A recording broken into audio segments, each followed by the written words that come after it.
yang mau tinggal bersamaku di sini hanya ada satu pilihan. Dia bisa bilang. Kita sapa di sini Pak Pendeta Sitepu. Yang mana yang mau dijawab Pak Pendeta Sitepu? Apa premis saya? Premis yang malam ini saya sebenarnya ada 5 premis, tapi saya hanya mampu 3 premis ya, karena satu premis saja tadi itu udah berbeda-beda pendapat kalian itu. Oke teman-teman, yang saya naikin adalah teman-teman Kristen saja ya, jangan yang Muslim lah. Ini apa nih? Iya saya ini Muslim apa Kristen nih? Kalau Muslim Kristen saya tuh, ada Fos naik lagi Fos. Fos nih, Fos dari tadi tuh baik-baik tuh, enak tuh Fos. Aduh, maksimal Fos. Sabar ya Fos, nanti ya Fos dekku ya. Kita ke siapa dulu nih? Kita sapa Pak Pendeta Sitepu mau menjawab yang mana, premis yang mana? Satu, Tuhan mengambil istri orang lalu diberikan kepada orang lain. Nih siapa ini? Double ini. Yang kedua, premisnya adalah Tuhan menghukum pezina dengan mengadakan zina baru. Yang ketiga adalah Tuhan tidak menghukum si pezinanya, tetapi menghukum orang-orang yang tidak bersalah. Gitu Pak. Ada 3 premis sebenarnya. Sebenarnya banyak sih premisnya, dari satu ayat ini tuh banyak premis tahu. Yang keempat adalah apa tadi tuh? Apa tuh ya? Tuhan tidak kan apa nih, lupa aku, tulisan aku jelek banget, nggak bisa baca aku. 3 itu aja lah dulu jawab. Gimana Pak? Iya jelek banget tulisan aku, gila cepet-cepet nulisnya gitu, jelek banget sampai nggak apa. Selamat malam Pak Pendeta, tulisan aku jelek banget, untung aku nggak sejelek itu. Jadi begini Uni, saya cuma mau menjawab, sebenarnya dari premis-premis itu bisa saya jawab dengan satu jawaban saja. Boleh, silakan. Iya. Jadi begini, yang harus kita pahami terlebih dahulu adalah semua di dalam Alkitab Kristen itu terbagi berbagai macam bagian.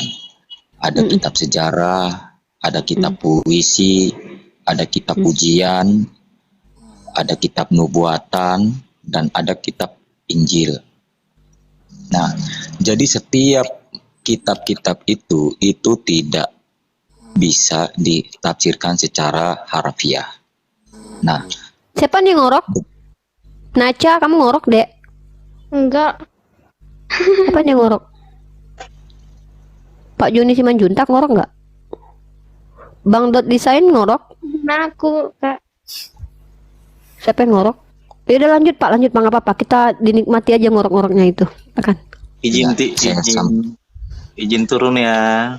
Oke Pak Gideon, terima kasih izin. Pak Gideon, maaf ya kalau ada kata-kata saya yang menyinggung hati Bapak. Ini kita benar-benar diskusi dan ya ini saya lakukan karena saya memang benar-benar bertanya apakah betul Tuhan seperti itu. Itu betul yang saya tanya.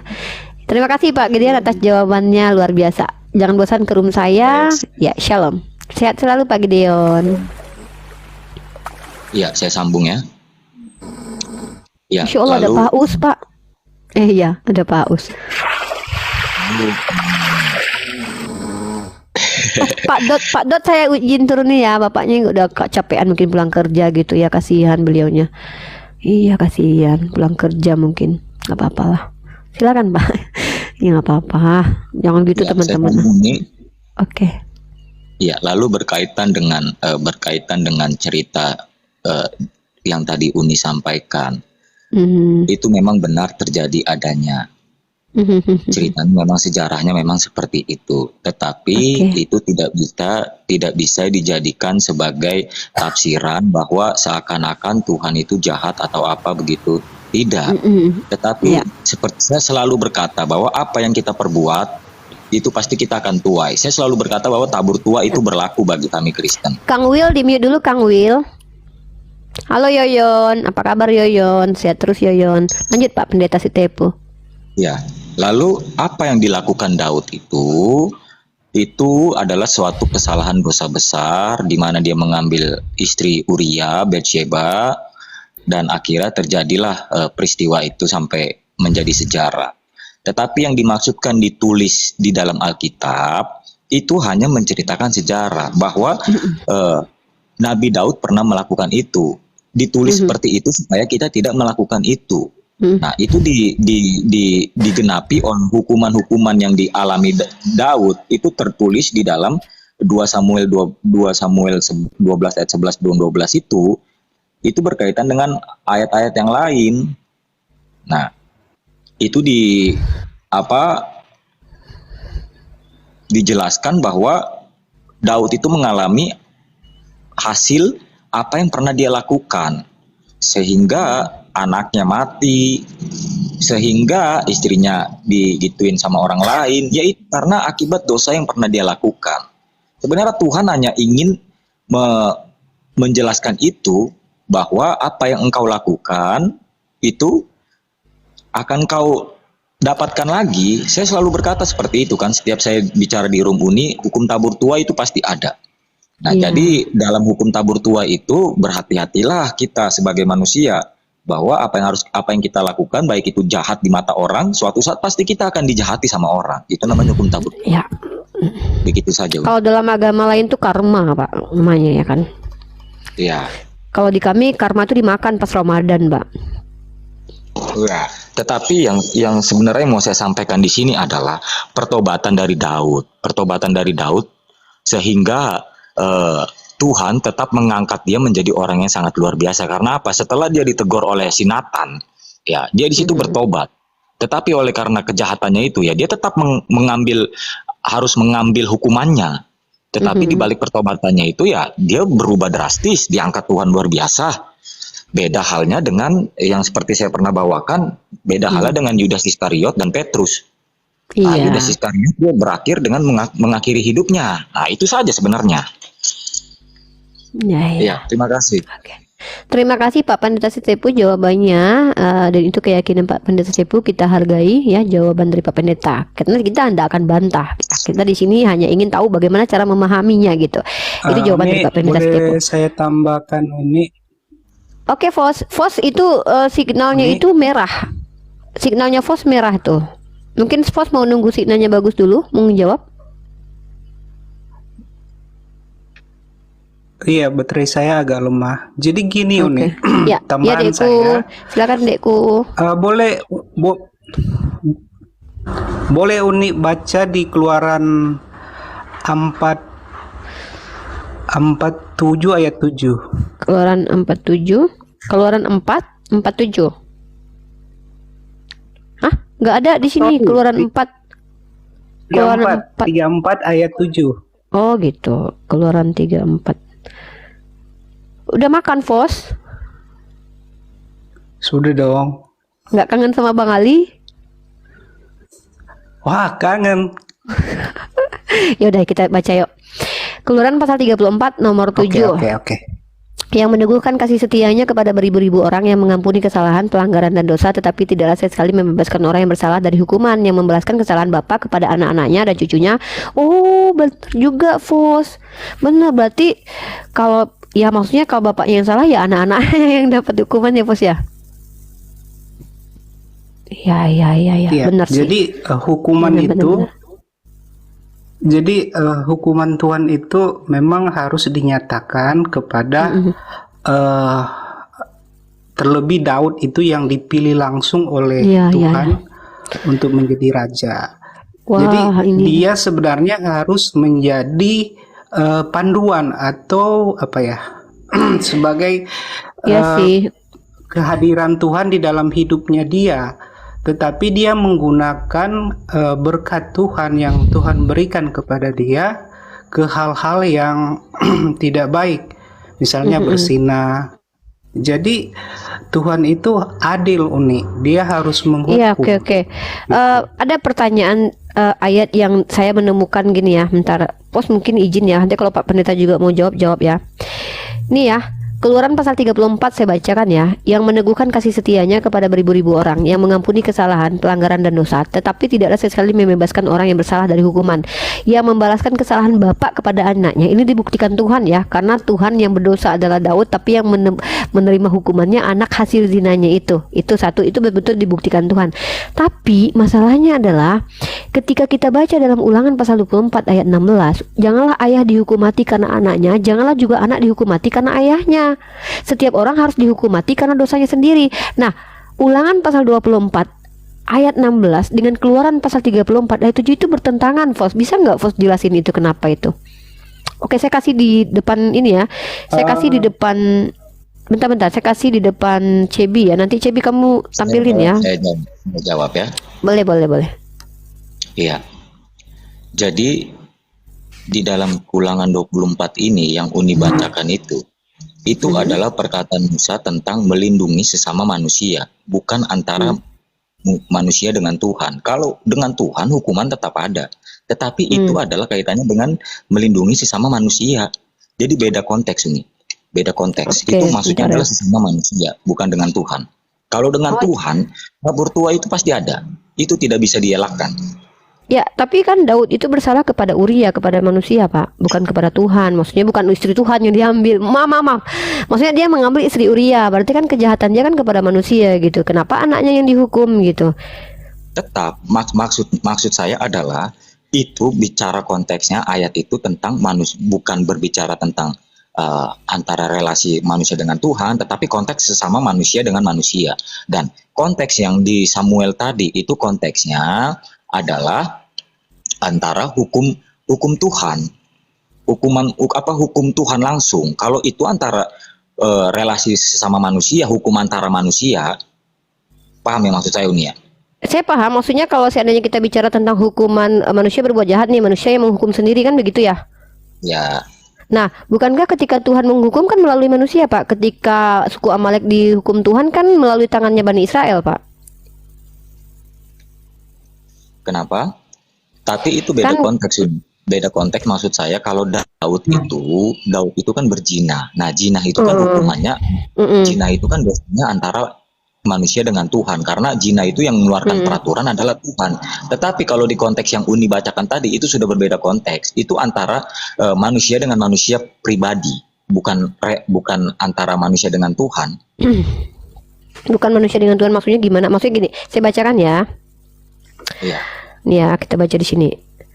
Tentang melindungi sesama manusia. Nah, kalau kita bicara Daud itu kan berdosanya kan Pak mengambil istri orang tuh. Dia kan raja. Kan dia tidak mencelakai Uria gitu. Pertama mengambil istri Uria lalu membunuh Uria. Artinya kan kejahatannya kan terhadap manusia. Nah, sementara di sini kita baca konteksnya tentang melindungi sesama manusia. Janganlah mengambil kilangan atau batu kilangan sebagai gadai. Apabila seorang kedapatan sudah menculik salah seorang saudaranya dari antara orang Israel, lalu memperlakukan dia sebagai budak dan menjual dia, maka haruslah penculik itu mati. Demikian harus kau hapuskan yang jahat itu di tengah-tengahmu. Nah, ada perintah kalau orang jahat itu dihapuskan tengah-tengahnya. Lah ini Daud mengambil istri orang, membunuhnya si Uria, kok nggak dihapuskan di tengah-tengahnya? Kok anaknya yang dihukum? Nah, makanya saya katakan kok bertentangan. Giliran untuk Daud, kenapa kok Tuhan kayak gini ya, mohon maaf ya, yang bersalah adalah Daud, kok yang dihukum anaknya gitu kan. Siapa ini cantik sekali, kalian kok cantik kali, kalah aku ya, kayak gitu. Jadi ketika di zaman Ulangan, kok ketika Tuhan ajarkan kepada orang lain, kok orang itu yang harus mati. Saya bacakan nih. Hati-hatilah dalam hal penyakit kusta dan lakukan dengan tepat nih. Ingat apa yang dilakukan Tuhan Allahmu kepada Miriam pada waktu perjalanan keluar Mesir. Apabila engkau meminjamkan sesuatu bla bla bla. Jika seorang miskin ini tetap kejahatan manusia ke manusia lain nih. Baru nanti di Ulangan pasal 24-nya ayat ke-16-nya. Nah, pada hari itu juga haruslah engkau membayar upahnya sebelum matahari terbenam. Janganlah ayah dihukum mati karena anaknya. Janganlah juga anak dihukum mati karena ayahnya. Setiap orang harus dihukum mati karena dosanya sendiri. Tuh, ini berkaitan dengan dosa manusia dengan manusia lain. Nah, Daud melakukan dosanya kejahatan kepada manusia lain. Apa itu? Mengutus Uria yang adalah suami Betseba untuk mati di medan perang. Kan kejahatan kepada manusia. Yang menghukum Tuhan langsung, tapi Tuhan menghukum anaknya sama istrinya. Nah, giliran di sini Tuhan ngajarin ke manusia kalau kejahatan sesama manusia jangan orang lain, jangan anak yang dihukum. Ini kan kayak gini Pak, maaf Pak ya, maaf banget. Tuhan ajarkan kalau kalian jahat sama kalian harus penjahat yang dibunuh. Tapi ketika Daud yang bersalah gitu, kok anaknya yang dibunuh gitu loh Pak. Apa memang ada perbedaan antara Daud dengan manusia lain gitu Pak? Tidak Uni. Jadi di situ ceritanya Daud itu adalah sebagai raja dan dia juga sebagai imam, dan dia berusaha untuk memutarbalikan fakta dengan cara-caranya dia. Nah, jadi itu sudah kekejian bagi Tuhan. Dia sudah memutarbalik fakta di situ. Ada usaha dia untuk mengubah-ubah apa aturan firman Tuhan. Siapa maksudnya yang merubah? Si Daud. Astagfirullah, ngeri banget Nabi Daud. Ya, lanjut. Ya. Nah, jadi karena usaha-usaha dia itulah karena dia di situ statusnya sebagai raja dan imam. Nah, jadi ada usaha-usaha dia itu untuk melindungi atau menutupi kesalahannya. Nah, sedangkan yang beraturan sepenuhnya itu adalah firman Tuhan. Tetapi Daud berusaha untuk menutupi kesalahannya itu. Nah, itu menjadi sesuatu kekejian bagi Tuhan. Sehingga ya turunlah kata-kata seperti itu. Artinya kan Daud nggak, maksudnya gini Pak. Artinya kan Daud itu keji banget kan. Tapi kenapa bukan dia yang dibunuh Tuhan? Kenapa harus anaknya gitu loh Pak? Sementara di Ulangan, kenapa hukumannya kalau yang salah ya yang salah yang dihukum gitu loh Pak? Iya, karena di situ posisinya Daud bertobat kan. Di situ Daud langsung didatangi oleh si Nathan, dan di situ Daud bertobat dan dia menyesali. Tetapi di situ ada proses yang Daud alami untuk menjalani hukumannya itu. Yaitu prosesnya yaitu dengan kehilangan anaknya, hukumannya itu ada. Nah, berarti gini Pak, setelah Daud pun masih bertobat, tetap anaknya dihukum mati dan istrinya tetap dijadikan ditiduri sama Absalom gitu. Walaupun bertobat sekalipun dia tetap mendapatkan hukumannya kan? Iya, itu tabur tuai. Kan saya sudah bilang. Saya sudah pernah bilang. Lalu bagaimana kemudian dogmanya Kristen tentang Yesus ketika Adam bersalah, Paulus bersalah, tidak mendapatkan tabur tuai, Pak?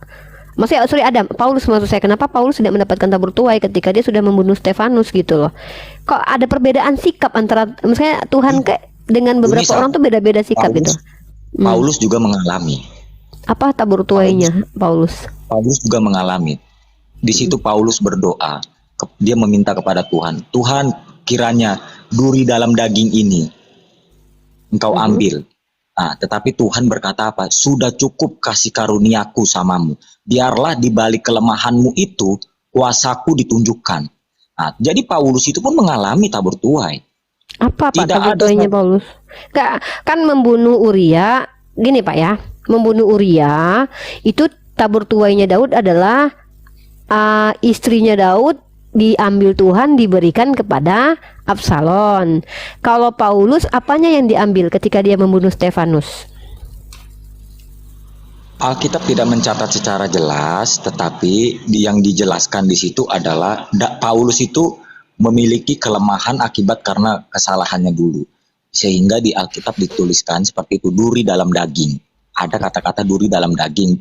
Paulus itu berdoa sama Tuhan, kiranya Tuhan angkat duri dalam daging itu. Duri dalam daging itu adalah penderitaan artinya. Penderitaan. Nah, jadi ada suatu penderitaan yang Paulus alami. Sehingga Paulus berkata, angkatlah duri dalam daging ini. Tapi Tuhan berkata apa? Yaitu, sudah cukup kasih karunia. Enggak, kalau masalah penderitaan Pak, jangankan Paulus yang berdosa Pak, Yesus yang tidak berdosa aja juga menderita Pak. Kalau kita bilang tabur tuai mah Yesus saja yang nggak pernah berbuat jahat, menurut kalian dia menuai semua kejahatan orang lain gitu. Jadi memang konsepnya memang setiap manusia itu menderita. Tapi masalahnya kok perbedaan perlakuan Tuhan ini, maksud saya gitu loh. Dengar Bapak. Tabur tua itu tidak seharusnya sama. Tidak seharusnya sama. Makanya saya bilang gitu. Mari kita. Itu maksud saya. Ya, itu maksud saya, berarti kan tidak sama. Mari kita lihat giliran Daud, dia itu mengutus Uria. Ini kejahatan Daud ini kan luar biasa nih Pak, jahat banget gitu ya. Kejahatan Daud itu dalam perspektif kalian ya, na'udzubillah min dzalik, ya kami tidak percaya. Nabi Daud ini mengutus Uria yang suaminya Batseba. Sebelumnya ditiduri dulu istrinya, lalu suaminya diutus sampai mati. Nah, dia kan jahat tuh. Jahat, lalu yang dibunuh Tuhan adalah bukan Daudnya. Nih, Daudnya nggak dibunuh, tapi yang dibunuh siapa? Yang dibunuh adalah anak hasil jinanya yang nggak ngerti apa-apa, ditulah lagi sama Tuhan. Padahal anaknya nggak ngerti apa-apa. Yang ngerasain tulah tuh anaknya. Kemudian dosa yang selanjutnya yaitu istrinya Daud diambil Tuhan, diberikan kepada Absalom, dipakailah sama Absalom. Perzinahan terjadi. Nah, itu Daudnya gimana? Daudnya di dalam kitabnya Bapak dikatakan sebab Daud telah melakukan yang benar di mata Tuhan kecuali perkara Uria. Nih saya tunjukin dalilnya ya. Sebab Daud telah melakukan perkara yang benar di mata Tuhan. Ini ada di dalam 1 Raja-Raja pasal ke-15 ayat ke-5. Nih saya tunjukin dalilnya ya. Nih. Ini ada kayak Tuhan nih kayak sama Daud beda. Jadi kayak maaf ya, kayak Tuhan tuh kayak pilih-pilih gitu. 1 Raja-Raja 15 ayat 5. Bentar. 1 Raja-Raja 15 ayat 5. Sementara Onan itu, Onan ya Pak, Onan Bapak tahu nggak Onan? Onan itu adalah adiknya Er, anak Yehuda. Anak Yehuda ya. Onan itu diperintahkan Yehuda untuk menghamili istrinya Er. Er itu dibunuh Tuhan karena menurut Tuhan jahat. Nah, ketika Onan berhubungan badan dengan Tamar yang ada yang istrinya si Er ini, dia tidak mau menghamili anak istrinya Er. Kenapa? Karena kalau dia menghamili istrinya Er, nanti anaknya itu tidak bisa disebut anak dia, tapi dikatakan anaknya Er. Padahal yang buatkan dia, ya nggak maulah dia. Maka ketika malam-malam dia berhubungan badan dengan dengan si istri Er ini, dia buang spermanya di luar Pak. Maka ada kata onani. Gara-gara kata itu ada muncul onani ya, dia buang spermanya. Nah, Tuhan marah, dibunuhlah sama Tuhan Onan ini. Kenapa Onan yang nggak mau menghamili istri kakaknya dengan alasan dia nggak mau nanti karena toh juga tidak akan disebut anak dia, dibunuh Tuhan. Sementara Daud udah jelas-jelas ngambil bini orang, isi Uria dilempar ke medan perang sampai mati. Tapi kok yang dibunuh bukan Daudnya, yang dibunuh justru si anaknya Daud yang nggak ngerti apa-apa hasil zina itu, dan juga istrinya yang disuruh ditiduri sama orang lain, sama anaknya sendiri gitu.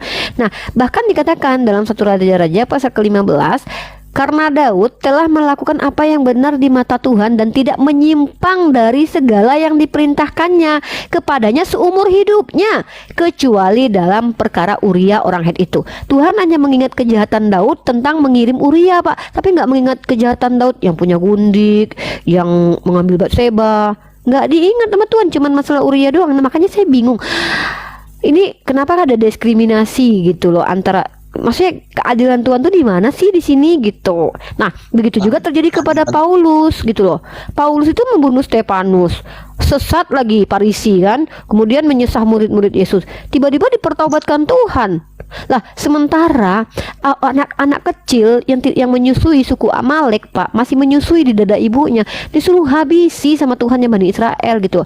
Anak kecil yang umur 32 orang cuman bilang botak ngejek Nabi Elia loh Pak.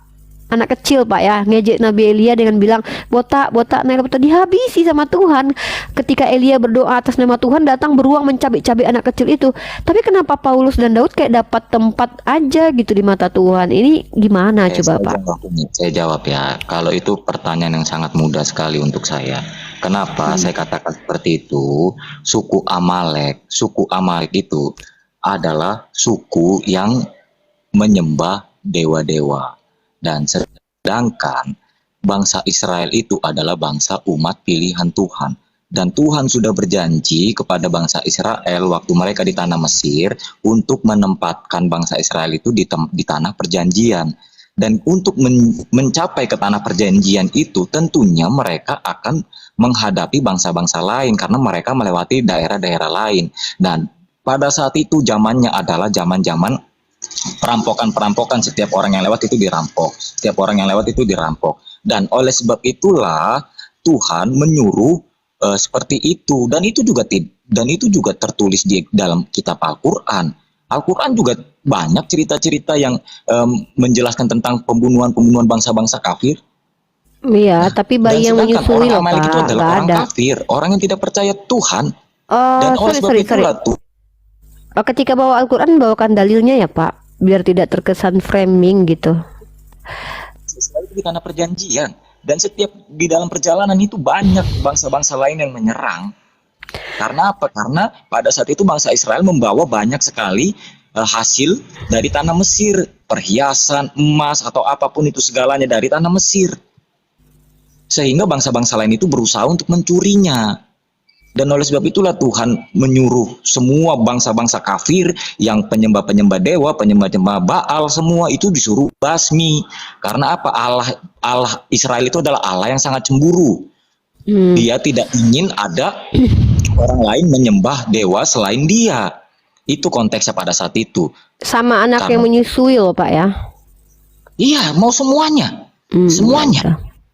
Yaudah, baik itu hewan, dan sedangkan ya, pada saat hewan ternaknya juga, hewan ternak juga dibunuh. Satu yang boleh disisakan karena mereka itu berasal dari bangsa-bangsa penyembah berhala. Satu pun kasihan tidak gitu ada kan. yang boleh disisakan. Dan Anak ceritanya kecilnya. pada saat itu ada orang yang berusaha untuk mempertahankan hewan-hewan, itu pun langsung Tuhan hukum. Saul Pak, Saul tidak gini Pak, Saul tidak mau membunuh semua hewan ternak gitu loh, karena Saul tuh punya nalar gitu loh. Karena Saul sendiri tuh bingung dia kenapa kok hewan ternak juga disuruh bunuh gitu, maka Saul menyisakan hewan ternak itu. Karena saya kalau jadi Saul juga mikir Pak, kenapa nih harus dimusnahkan hewan ternak, kan bisa dimakan rame-rame kan gitu kan. Tuhan malah marah sama Saul gitu, makanya saya bilang kok begitu gitu Pak. Iya, memang ceritanya seperti itu. Iya. Dan sama seperti di dalam Al-Quran pun juga dikatakan seperti itu. Nggak ada Pak, nggak ada Pak di Al-Quran. Nggak ada. Coba datanya mana datanya coba. Kalau Bapak mau bawa bahas secara peperangan Pak, saya suka Pak tema itu, karena kebetulan saya punya banyak sekali buku tentang peperangan Pak. Bapak mau perang mana? Perang salib atau perang tentang Islam? Mamanya Bapak yang mana? Kita bahas Pak.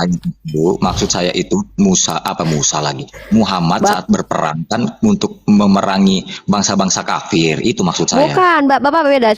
Bapak baca dalam Al-Quran, telah diizinkan kamu berperang ketika kamu diperangi. Jadi mentang-mentang kafir diperangi enggak Pak? Iya, buktinya di Mekah itu Rasulullah sendiri tuh ada orang Yahudi yang hidup. Bahkan Pak ya, Bapak tahu tidak? Tadi baru saya baca Pak, Salahuddin Al-Ayyubi saja ketika menang dalam perang salib Pak, itu bahkan melindungi orang Kristen. Karena apa? Tradisi Muslim itu tidak berlaku zolim ketika perang aja aturannya. Apa aturan dalam perang? Tidak memutilasi, tidak membunuh anak-anak, tidak membunuh perempuan, tidak, itu ada hadisnya Pak. Tidak membunuh tidak memotong pohon kurma, tidak menghancurkan sinagog atau gereja, tidak membunuh rahib-rahib. Ada apa dalilnya itu? Hadisnya diajarkan Nabi kami. Satu lagi, lawan perang yang meminta perlindungan. Iya, bahkan tawanan perang itu dibuktikan sama Salahuddin Al-Ayyubi. Baru saya bacakan tadi Pak. Si Guy namanya tuh Guy ya. Si Guy ini, aku panggilnya Guy ya. Si Raja Guy ini Pak, ketika dia berhadapan dengan Salahuddin Al-Ayyubi, bahkan dikasih minum sama air yang ada saljunya. Terus habis itu diberlakukan baik ketika ditawan. Bahkan ketika istrinya meminta dilepasin itu raja Pak. Salahuddin Al-Ayyubi itu nabinya siapa Pak? Muhammad Sallallahu Alaihi Wasallam Pak. Cinta nggak sama Nabi Muhammad? Cintalah Pak, kan begitu. Jadi kalau Bapak mau bawa data, mau bawa narasi, bawa data dulu. Saya bisa jelaskan. Saya suka tentang perang Pak. Saya punya data Book of Jerusalem. Nggak ada Pak, nggak ada sekejam itu dalam Bible gitu, nggak ada dalam Al-Quran begitu kejam, nggak ada Pak, serius. Sekarang saya mau bertanya. Ketika Nabi Muhammad meminta perlindungan kepada seorang pendeta di tanah Kristen itu, sehingga terbentuklah surat perjanjian antara Muslim dengan Kristen. Bapak salah. Bukan begitu ceritanya Pak. Bapak salah, saya lurus. Enggak, saya harus lurusin langsung. Bukan Nabi Muhammad, tapi sahabat-sahabat Pak. Pak Bapak baca dulu lah. Baca dulu lah. Di situ kan keluar surat perjanjian untuk perjanjian untuk melindungi. Nah, sedangkan kenyataan yang ada sekarang adalah justru malah Muslim kebanyakan nyerang Kristen. Berarti di situ kalian membatalkan perjanjian itu. Siapa yang nyerang Kristen? Sekarang banyak penutupan gereja, pemboman gereja. Itu kan sama saja kalian membatalkan perjanjian yang dituliskan oleh cerita pada saat itu. Pak, kalau seandainya Bapak mau bawa itu, mending Pak. Jangan bawa ini deh daripada debat ceria. Jangan bahas ini. Saya bisa kok bahas itu, tapi ini adalah tema favorit saya. Justru kalau Bapak bilang begitu ketika ada oknum dari Islam ya, Bapak tahu nggak oknum? Oknum itu artinya adalah perorangan pribadi dan personal. Ketika yang dikatakan oknum itu berkelompok, maka itu bukan kelompok. Bapak tahu tidak? Bahkan perjanjian Tordesillas yang digagas oleh Paus Alexander yang ke-8 itu membagi dunia bagian barat dan timur dikuasai. Makanya terjadi perang Portugis Spanyol menjajah Pak. Itu gunanya apa? Golden Glory sama gospel. Itu tidak bisa dikatakan oknum. Mbak, enggak gini loh Pak. Kalau kita bicara oknum, Bapak gini loh, presiden kita itu kan Muslim Pak. Nah, ada nggak Pak presiden kita itu berdasarkan Al-Quran Pak? Bapak yakin nggak kalau Pak Jokowi itu taat kepada agama Islam? Saya tanya dulu sama Bapak. Ada nggak Pak Jokowi itu sebagai seorang Muslim? Saya sebagai, atau Bapak mau bilang dia nggak taat Pak? Oh parah nih. Bapak bilang Pak Jokowi nggak taat sama agama Pak.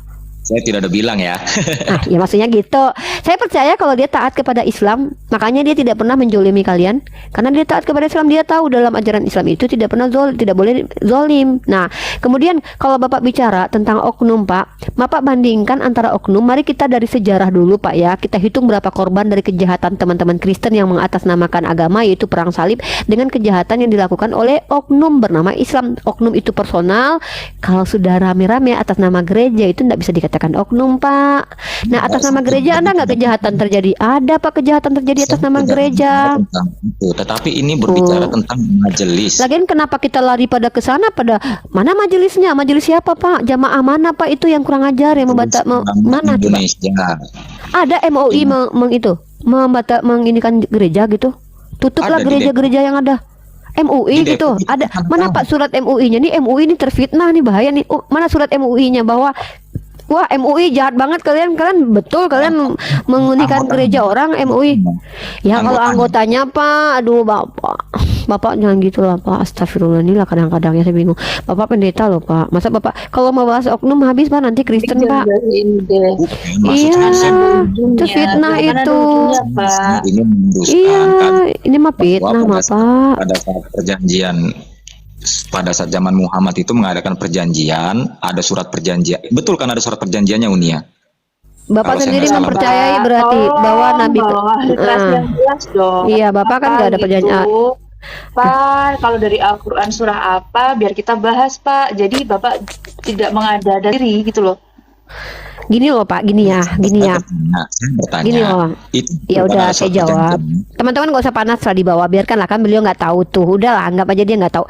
Gini ya Pak, saya mau meluruskan cacat logika Bapak nih, logical fallacy yang Bapak lakukan nih. Bapak tuh melakukan red herring. Apa itu? Bapak lari dari tema. Bapak, tema kita tadi adalah tentang pertama ya. Enggak usah diteruskan aja Umi, biar ya di bawah itu makin panas kalau ya maksudnya enggak, kita lanjut aja ke tema aja. Ya kita luruskan ya. Logical fallacy yang Bapak lakukan adalah red herring, lari dari tema.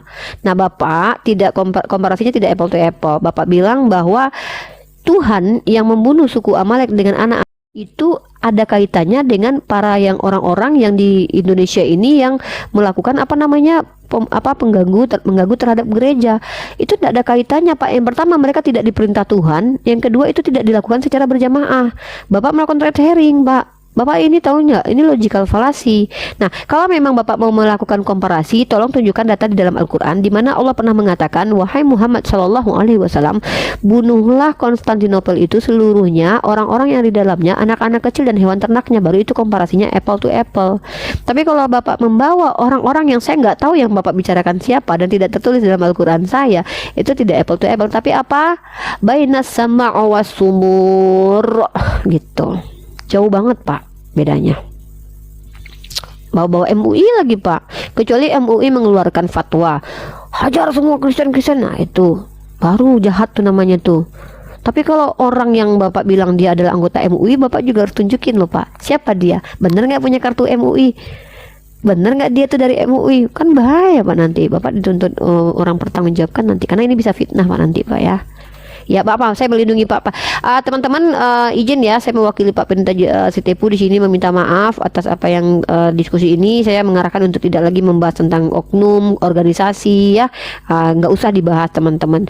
Nggak usah dijadikan pasang karena beliau sendiri kan itu wajar dalam ranah diskusi itu ketika kita kadang agak emosi itu kadang-kadang salah ucapan lah teman-teman. Inilah apa namanya, bersabar dirilah, bersabar. Udah kita cukup tahu aja Pak Pendeta itu salah, gitu aja. Salah Pak Pendeta, salah besar itu. Mungkin itu aja sih, aku standby Bapak dulu, jangan ini dulu, jangan kalau kita Esther kalau bahas masalah ada ayat Al-Quran di surat Al-Baqarah 126. Al-Baqarah 126. Al-Baqarah 126, saya baca tafsir aja ya. Tunggu bentar, aku ambil tafsir dulu ya. Sorry 216. Di Di situ Allah menyuruh berperang. Oh iya, kami memang dibolehkan berperang, Fos, kalau diperangi, enggak masalah. Al-Baqarah 216. Boleh Umi bacakan dulu? Siap, saya bacakan. Saya tuh kalau diskusi itu gini loh, Fos. Nah, saya tuh enggak mau asumsi pribadi, Fos. Saya bawa ini, Fos. Kitab, Fos. Nah, Al-Baqarah 216. Bapak Al-Baqarah? Nomor 216. Waduh, nggak nyampe 16. pula nih. Ntar, jilid 3 lagi ternyata. Yang kasih tahu Cebi sih. Nih, yang kasih tahu saya Cebi. Iya. Mana nih? Mana tafsir aku? Alhamdulillah ada tafsirku di sini. Aku itu standby 216. Ini ya, kitab Al-Qurtubi. Al-Baqarah 216. Apa yang Fos pahami terkait ayat itu? 216 halaman 87. Oke, saya bacakan. Bismillahirrahmanirrahim.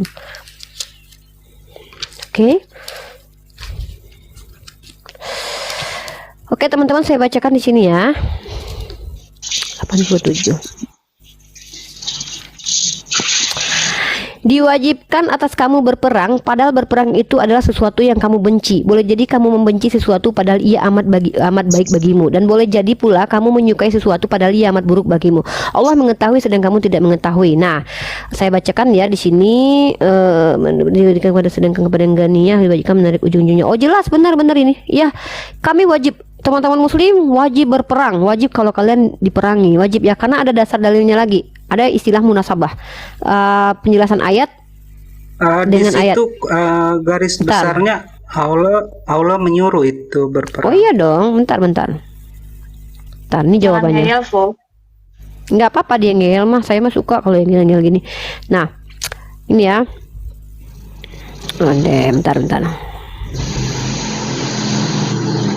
ya. Saya kasih ayat satu lagi deh. Al-Quran bukan cuma itu aja ya.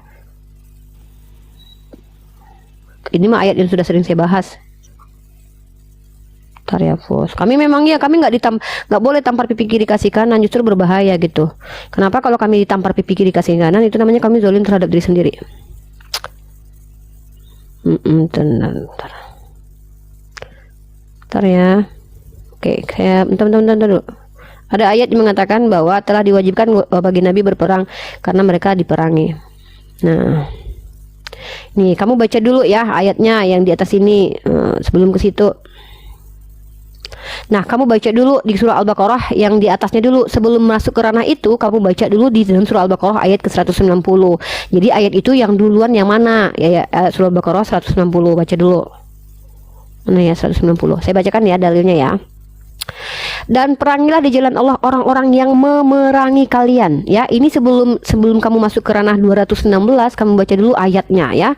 Dan perangilah di jalan Allah orang-orang yang memerangi kalian, dan jangan kalian melampaui batas. Jangan melampaui batas. Nah itu ya, sesungguhnya Allah tidak menyukai orang-orang yang melampaui batas, Fos ya. Artinya apa? Perang itu tidak boleh melampaui batas. Batasannya mana? Sekedar berperang saja tidak boleh, membunuh anak kecil, membunuh perempuan, memutilasi mayat, memotong pohon kurma, dan itu hadis Nabi yang mengatakan gitu. Baru kita masuk ke ranah ini. Nah ini ya, saya bacakan baru saya masuk ke ranah ini. Baik. Nah, bentar ya. Nah, yang dimaksud dengan berperang dalam ayat ini memerangi musuh-musuh yang kafir. Ingat ya, yang memusuhi ya. Kami tidak diajarkan mengasihi musuh. CB, kamu kenapa turun? Kami tidak diajarkan mengasihi musuh karena iblis adalah musuh kami juga. Masa kami harus berpelukan dengan iblis? Jadi nggak mungkin ya. Kami tidak mungkin mengasihi musuh. Beda dengan Kristen yang mengasihi musuh. Mana CB? Aduh, rungkat rumahku bentar lagi nih. Enggak ya? Duh, rungkat nih bentar lagi rumahku nih. Ya, mari kita baca. Ya kita baca di sini. Ini kamu baca kalau kamu punya nanti Fos, kamu beli ini ya. Kalau kamu mau beli lah ya. Ini kitab Al-Qurtubi yang sudah diterjemahkan ke dalam bahasa Indonesia. Di jilid ketiganya kamu cari di halaman ke-88-nya. Semua silahkan dibaca teman-teman. Boleh kalian membacanya. Tentang ya. Umi belinya itu Al-Quran gitu. Hah? Mana ya? Beli sama Ustaz Wafi beli sayang. Ini dapat 20. Uni, dia Alkitab aja nggak punya dia. Mana mungkin beli tafsir. Siapa? Nggak punya Alkitab. Pos beneran Pos kitab aja nggak punya, parah. Nggak punya ya. dia. Dulu. Bentar. Sini, lanjut Uni, lanjut. Bentar. Jangan terpengaruh. Tuh. Bentar. Tuh. Bentar ya, saya baca dulu biar nggak gagal paham. Nah, bentar. Nah, iya ini, bentar. Sesungguhnya jihad adalah fardu ain bagi setiap muslim untuk selama-lamanya. Inilah yang diriwayatkan oleh Mawardi. Bentar, apa menurut Ibnu Katsir tentang hal ini? Ibnu Katsir tentang Ibnu Al-Qurtubi tentang ini ya. Bentar. Menurut Al-Qurtubi. Bentar. Nah ini Ikrimah. Jadi ini konteks ayat ini turun kepada mereka. Ariana diam dulu. Konteks ayat ini adalah tentang orang-orang yang mengaku beriman tapi mereka tidak mau berperang. Ya, mereka tuh arah kaum munafik gitu ya. Mereka tuh kayak ketakutan gitu. Padahal mereka sedang dalam keadaan disuruhkan perang gitu loh. Ini merujuk kepada orang-orang yang diperintahkan untuk berperang dan mereka tuh kabur ke belakang atau mereka tuh ketakutan. Itu ya konteksnya. Ikrimah berkata tentang ayat ini. Pada awalnya mereka tidak menyukai jihad, namun kemudian mereka menyukainya dan bahkan mereka berkata, kami mendengar dan kami taat ini karena melaksanakan suatu perintah pasti mengandung unsur kesulitan. Namun manakala pahala sudah diketahui, maka getirnya kesulitan menjadi ringan. Ini konteksnya dalam apa? Mereka berperang, sudah dalam keadaan berperang karena mereka diperangi. Ingat ya ayat yang sudah saya bacakan, surah Al-Baqarah ayat 190, diwajibkan berperang untuk orang yang memerangi. Tuh, kemudian kita lanjut ke ayat ini. Mereka meninggalkan jihad. Nah, ini konteksnya adalah orang-orang yang di Andalusia yang mereka meninggalkan jihad, menghindari peperangan dan melarikan diri sehingga negeri mereka dikuasai oleh musuh. Ya, artinya mereka sudah dalam keadaan berperang, sudah ada terbuka peperangan gitu. Dan ini ayatnya ini diwajibkan bagi kalian ya dalam ranah sudah berperang. Tidak boleh ketika kita sudah diperangi orang kita kabur tuh tidak boleh dalam Islam. Itu namanya pengecut ya, diwajibkan kata Allah. Nah makanya buktinya mereka kabur sehingga negeri mereka dikuasai oleh musuh. Juga di negeri manapun pihak musuh melakukan penahanan, pembunuhan, penangkapan dan perbudakan. Sesungguhnya kita milik Allah dan kepadanya kita kembali. Semua itu disebabkan dan dihasilkan oleh perbuatan kita sendiri. Nah, Al-Hasan berkata tentang pengertian ayat ini, janganlah kalian membenci penderitaan yang terjadi, sebab berapa banyak perkara yang kau benci namun justru disitulah keselamatanmu. Berapa banyak perkara yang kau sukai namun justru disitulah kehancuranmu. Gitu ya. Jadi ini konteksnya sudah berperang. Maka di dalam Islam itu tidak ada istilahnya tuh perang untuk balas dendam seperti yang di dalam perjanjian lama. Kalau dalam perjanjian lama itu suku Amalek itu adalah dendam Tuhan. Maka saya tunjukkan konteks ayatnya ya, suku Amalek ya. Ini bukan ketika mereka dendam, nggak ada. Ini Tuhan nggak dendam lu hancurkan orang-orang gitu saja, enggak, tapi memerangi orang yang memerangi kita. Dalilnya ada lagi nih, bukan cuma satu ini ya, Fos. Nah nih, tuh. Nah nih kamu tau nggak? Nih, nah orang nih dalilnya ya dalam Imam Bukhari ya. Man qatala mu'ahadan lam yarah raihatal jannah. Siapa yang membunuh orang kafir mu'ahad, maka ia tidak akan mencium bau surga. Tuh, Fos, nggak semena-mena, Fos. Kalau dalam Bible kan anak kecil yang menyusui aja dibunuh gitu. Allah mengatakan, perangilah di jalan Allah, yaitu orang-orang yang memerangi kamu. Nah, dalam Islam tuh boleh memang. Kamu kalau memerangi saya, pantang saya lari dari kamu. Bertengkar kita. Kalau kamu memerangi akidah saya, misalnya gini ya, contohnya gini, kamu menyerang akidah saya hajar kamu dengan argumen gitu. Maksud saya gini, jadi yang saya tidak memprotes kitabnya Uni. Ya. Enggak, saya juga tidak merasa terprotes. Itu benar kok. Kami ngajarkan ketika begitu. Uni membuka Alkitab kami mengatakan bahwa Allah itu pilih. Sebentar. Uni melihat bahwa Alkitab Perjanjian Lama Allah itu tidak adil gitu. Kadang sama Daud. Saya kasih dalil satu lagi. Jadi, boleh nggak? Konsep Alkitab kami Uni. Apa? Saya kasih dalil satu lagi boleh nggak? Sebentar. Jadi ketika oh ya silakan. Oh, delay kamu kayaknya, Fos. Saya ngomong kamu baru jawab. Kayaknya delay. Ya, di sini nih ya. Saya kasih kamu sebuah jurnal deh ya. Ini jurnal ini ditulis oleh Etika dan Konsep Perang dalam Islam Faisal Zulfikar ya. Saya tidak mau sembarangan dalilnya. Nah, jadi saya kasih kamu jurnal biar kamu tahu bagaimana konteks peperangan dalam Islam. Nah, kalau kamu baca jurnal kan enak tuh. Nih, kamu baca di dalam jurnal dalam surah Al-Hajj ayat ke-39. Telah diizinkan berperang bagi orang-orang yang diperangi, Fos. jelas di situ. Karena sesungguhnya mereka telah dianiaya, Fos. Jelas dalam Islam. Kalau konteks dalam suku Amalek itu kan karena dia bukan menyembah kepada Tuhan yang sama gitu. Terus yang menyusui, anak-anak menyusui juga apa salah mereka gitu loh, Fos. Kan itu perbedaan kita tuh jauh sekali, baina sama wasumur gitu. Teman-teman izinlah, kasihanlah Pak Pendas Tepu itu. Biasalah itu kalau teman-teman Kristen kita itu ya, ini saya kasih info jadi ya. begini nih. Ini boleh saya bercerita sedikit? Silakan. Saya bukan membela Pak Pendas Tepu, tapi begini. Izin bentar Fos. Suatu saat teman-teman kita Muslim juga kan ada salah-salah ngomong, bahkan salah-salah sebut. Nah, jadi jangan begini nih, nih jadi begini. Ketika Uni melihat Bible kami, tapi tidak mempelajari Bible, Uni akan ketemu ayat-ayat yang kontradiksi, benar? Jadi saya tidak mau membawa premis yang kamu bawa, itu kamu aja. Bukan, saya gini loh, Fos. Saya itu tidak mau menambah. Saya nggak mau menambahkan. Jangan katakan sesuatu yang tidak saya sampaikan, Fos. Please. Sebentar.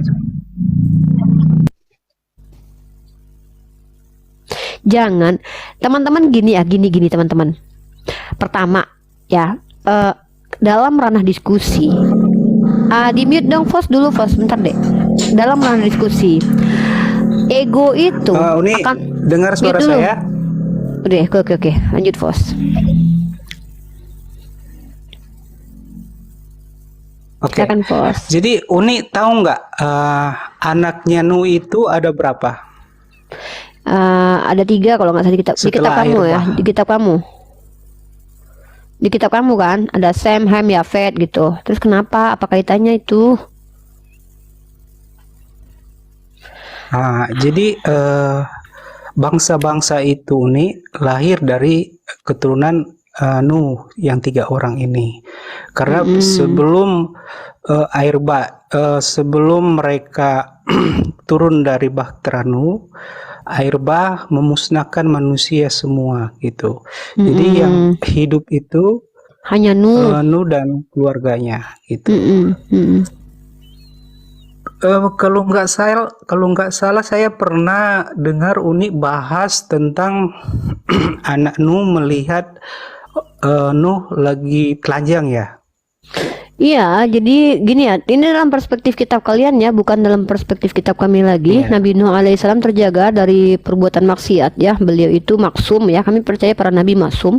Dalam kitab kalian dituliskan bahwa Nuh. Soalnya kalau saya boleh bahas sedikit kitab Uni itu tidak terlalu detail membahas tokoh-tokoh seperti Nuh gitu. Iya, karena kan Seperti Al-Quran Musa, saya gini, Al-Quran saya itu adalah firman tidak Allah, seperti perkataan Alkitab Allah. kami, gitu.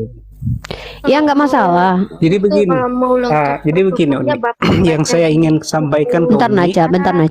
Bentar Naca. Nggak, maksudnya langsung aja, Fos. Uni nggak paham maksudnya apa gitu, Deku. Oke. Jadi yang kena kutuk itu siapa ya, Uni? Ya, makanya di kitab kalian itu yang dikutuk Kanan. Padahal yang salah itu adalah kalau nggak salah si Sam apa Ham ya? Sam ya? Iya. Ham itu anaknya Kanaan gitu. Iya. Itu juga aneh. Padahal yang lihat kemaluan bapaknya adalah anaknya, tapi yang dihukum malah cucunya. Emang Tuhan dalam kitab Perjanjian Lama tuh begitu emang. Jadi begini, Uni. Ketika kita bercerita pada zaman Nuh, Uni tahu sendiri kan hukum Taurat itu diberikan kepada siapa?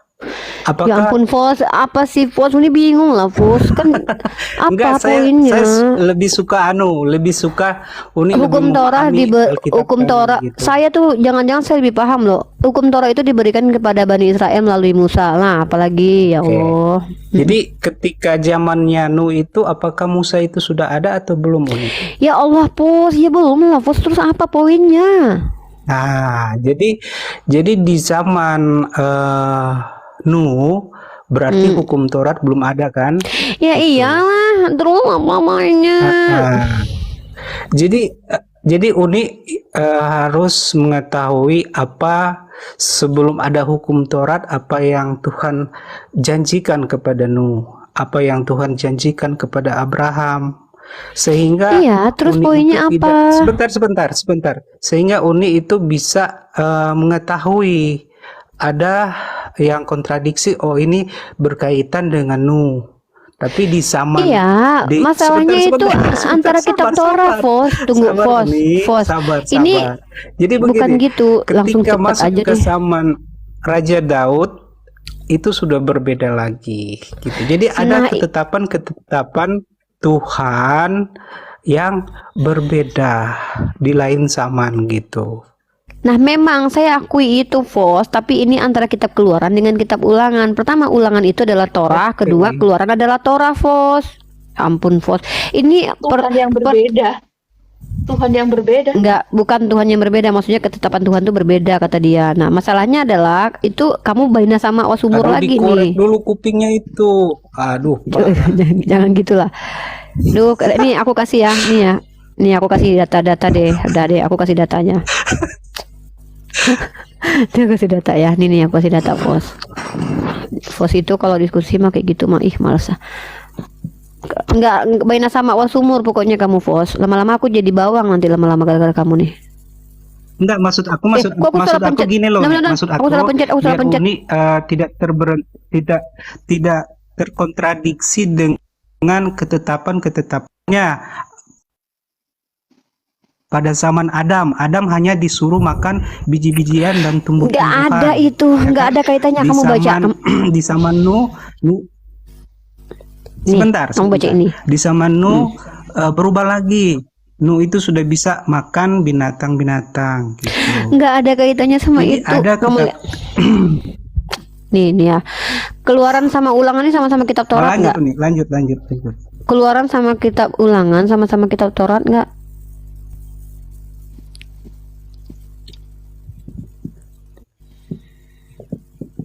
Oh. Iya, sama.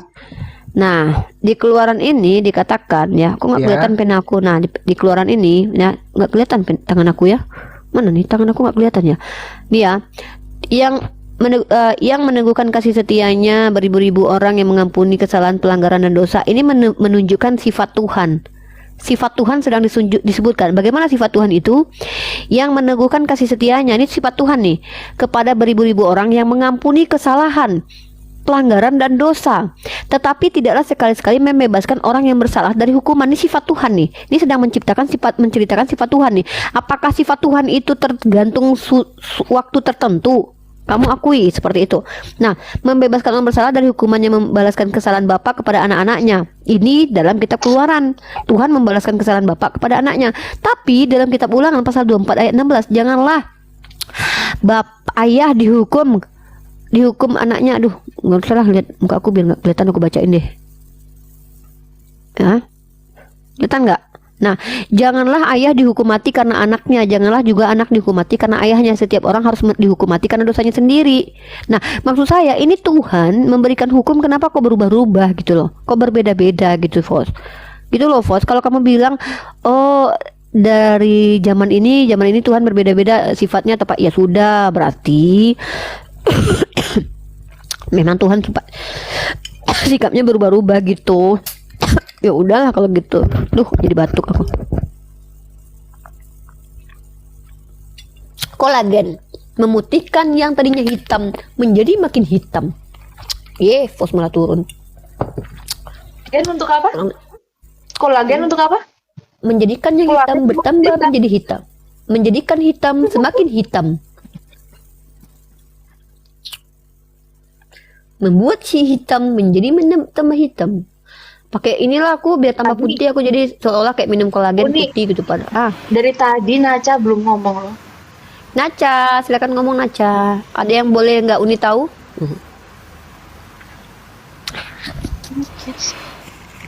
Kak, kamu tadi kan itu mereka pada sibuk buat mutar-mutar gitu. Aku cuma penasaran nih sama bagian Trinitas itu loh. Mereka selalu ngomong Allah itu Yesus. Iya, Trinitas itu Tuhannya, Allahnya ada 3. Yesus Allah, Bapa Allah, Roh Kudus Allah. Tapi 1, tapi 3, tapi 1, tapi 3, tapi 1, tapi 3 gitu. Jadi Ada 3, Pak, tapi 1. nggak ngerti. Nggak ngerti juga, Uni juga nggak ngerti.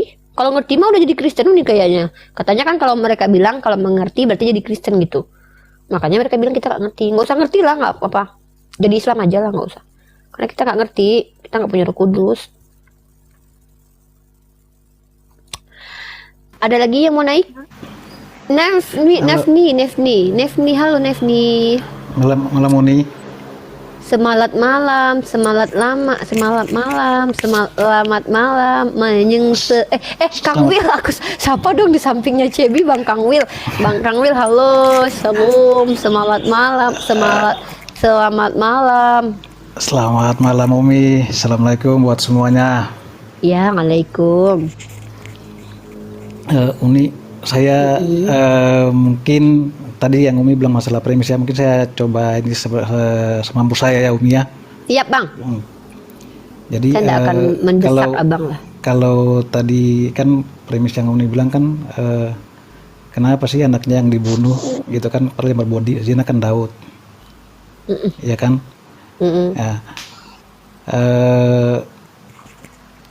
Jadi kalau menurut saya tapi boleh nggak aku sedikit bicara tentang Pak Pendeta Sitepu? Teman-teman gini, ego ya, dalam ranah teman-teman harus paham. Kenapa aku harap teman-teman bisa jadi orang pemaaf dan tidak terlalu membesar-besarkan ini. Pertama adalah ketika kita berdiskusi, ketika kita terjepit, kita akan cenderung panik dan melakukan argumentasi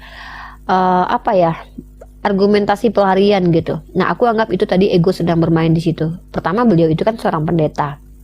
Nah, kalau teman-teman terlalu kejam begitu, khawatirnya Allah jauhkan hidayah dari beliau. Yang kedua adalah justru dengan begitu mereka akan tidak berani lagi diskusi dengan kita gitu, karena kekhawatiran mereka salah-salah kaprah sedikit-sedikit langsung videokan. Karena teman-teman juga harus paham, teman-teman muslimah pun juga sering berdiskusi dengan banyak Kristen dan bahkan tidak jarang juga mengeluarkan argumentasi yang sebenarnya masuk ke ranah delik umum itu. Jadi kalau teman-teman terlalu frontal begitu ya, khawatirnya teman-teman menjadi asbab orang lain itu kayak betul-betul Islam mah kejam gitu ya. Nah, maksud saya tuh gitu ya. Emang itu masuk ke delik umum, saya akui itu. Tapi berikanlah SP1, SP2, SP3. Paham nggak sih? Di kerjaan aja kesalahan pertama itu main bola aja tuh ada kartu kuning, ada kartu merah. Nah, kenapa sih kita nggak bersikap seperti itu? Ini pertama kali beliau melakukan kesalahan dalam ranah diskusi bersama saya, makanya saya nggak terlalu shock gitu. Tapi ketika beliau melakukan kesalahan berulang-ulang bahkan seperti kiamat, teman-teman lihat sendiri kan, silakan itu delik umum. Nah, kalau seandainya melakukan, dan wajar sih beliau itu teman-teman lihatlah viti-viti beliau. Memang viti-viti beliau itu viti-viti yang agak tidak nyaman ya kalau kita lihat. Contoh, beliau mengaku pakar Islamologi, itu ada memang. Tapi ketika beliau mempremiskan Islam, beliau tidak pakai dasar. Tapi itu justru dakwah bagi kita bahwa sejatinya itulah surah Al-Baqarah ayat ke-6. Tugas kita menyampaikan gitu loh. Nah, kalau teman-teman, iya saya paham teman-temanku sayang, I love you semuanya. Aku paham kalian itu jangan dijadikan kayak kejatuhan seseorang itu sebagai bonyok. Tau nggak, dalam perang aja ya, dalam perang nih ya, ketika Sayyidina Ali bin Abi Thalib, ketika beliau orang itu sudah tertunduk di bawah, pedang sudah di tangan Sayyidina Ali bin Abi Thalib, itu penjahat itu meludahi wajahnya Sayyidina Ali. Sayyidina Ali itu langsung lempar pedang. Kenapa? Padahal beliau kesempatan itu buat langsung diginiin tuh kepala. Kenapa? Sayyidina Ali bilang begini, seandainya pada waktu itu aku membunuh orang ini dikarenakan egoku, karena aku diludahi, maka bukan niat karena Allah lagi. Sayyidina Ali aja takut. Nah, takutnya teman-teman itu berdasarkan hawa nafsu. Jadi terlalu frontal kepada Pak Pendeta Sitepunya gitu. Biarkanlah SP1 dulu. Sekali, 2 kali, 3 kali, baru kita kasih tahu kepada beliau nanti secara terang, Pak, Bapak jangan begini. Kalau Bapak begini lagi, Bapak bisa bahaya nih buat Bapak sendiri gitu. Ya, itu aja.